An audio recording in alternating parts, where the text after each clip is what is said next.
12 through 14 are, to me, I thought were very, very interesting. Then Job answered, chapter 12. Then Job answered and said, "No doubt you are the people, and wisdom will die with you. But I have understanding as well as you. I am not inferior to you. Indeed, who does not know such things as these?" Isn't that interesting? In all of his pain, in all of his heartache, he says, listen, he said, I'm not inferior to you guys. Listen, this is common knowledge. Who doesn't understand this stuff? I'm a man of understanding. I understand everything that you said. And so, basically, it seems as though what he is doing, he's recognizing their what? Their arrogance. You see that? Job's recognizing their arrogance, and then he responds, and he just basically says, "Hey, I have wisdom. I have the absolute power of God. I understand the mysteries of God." And then he just basically affirms his own faith in God, and in his own righteousness, and his own innocence.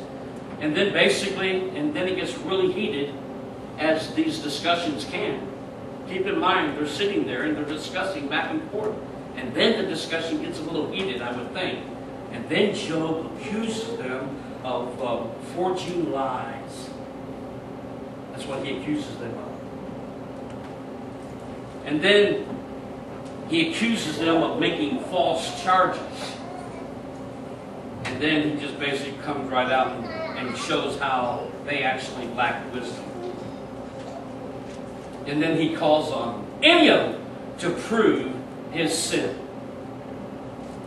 And then he laments or wails the frailty of man and just the lack of hope, which is really, look at we're in chapter 14. Look at this. Chapter 14 is just, it's almost dreadful as he talks about the lack of hope amidst all of this heartache and sorrow and travesty and calamity. Chapter 14. Man who is born of woman is a few days and full of trouble. Is that true? Anybody ever go through life without no problems whatsoever?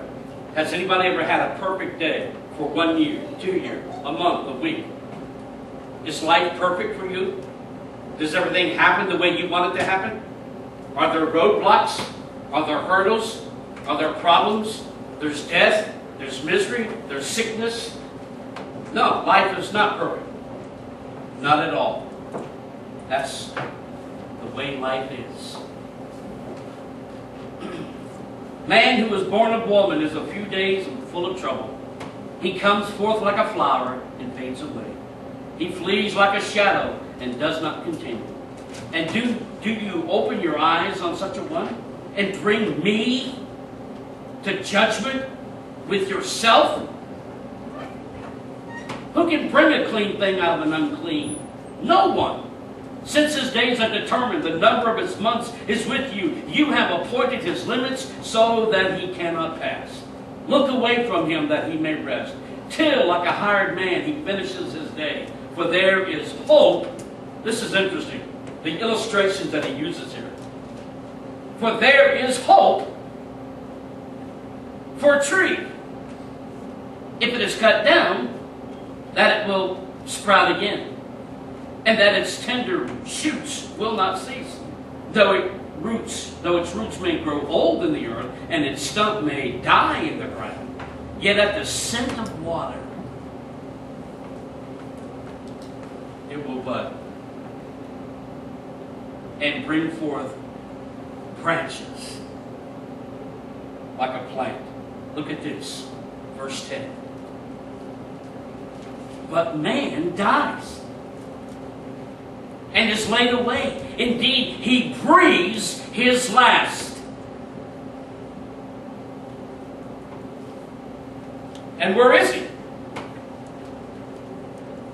As water disappears from the sea, and the river becomes parched and dries up. So man lies down, does not rise, till the heavens are no more. They will not awake, nor be roused from their sleep.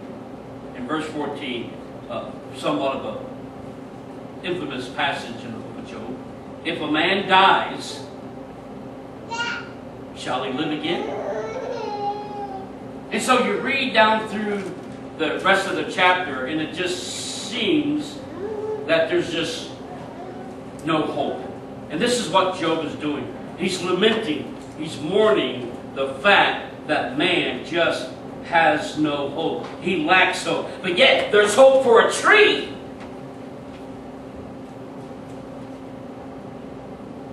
But man, if a man dies, will he live again? That's the question that Job proposes to his friends.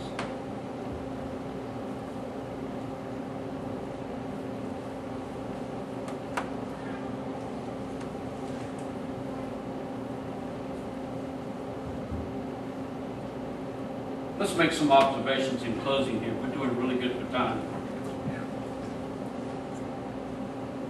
We need to look and try to understand between these chapters 4 through 14. We just need to try to understand some of the basic fallacy of all three men. Now understand, they said some right things, and they did. They said some right things, and they said some wrong things, and that's pretty clear from our reading of the text. I think the basic fallacy of these three was the simple belief that righteous do not suffer. Well, we know that's not true. They think that perfect justice is going to be given and handed out to mankind. It's just not true. Just not true. And then the innocent suffering is not inconsistent with the absolute power and the wisdom of God. It's something that we should understand. And then here's the interesting point. His friends, Eliphaz, Bildad, and Zophar, thus far, have seemingly, they have brought no evidence, if you please. They have presented no evidence in the fact that they could charge Job with sin. They just assumed. And that's a bad direction to go in. Never assume. We hear that all the time. And then Job did not fault exposing sin and reproving evil, but assuming guilt without cause. That's very clear that we need to remember that he did not fault exposing sin and reproving evil. But he just assumed the guilt without cause. It's an interesting principle. Then showing pity on those in suffering and distress.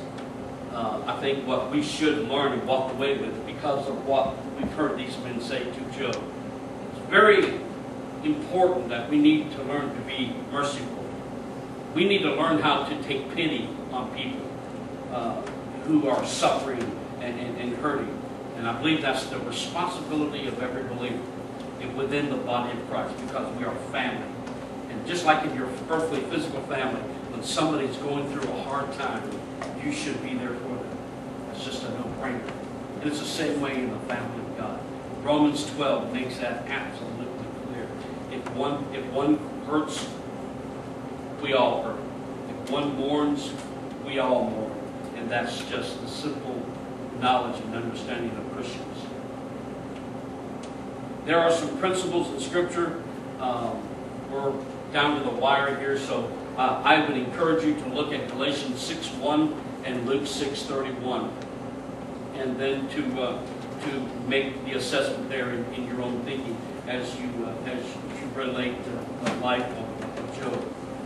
And I think there's a big one here that I want to close with, and this is important. listen to this very, very carefully, particularly for those of you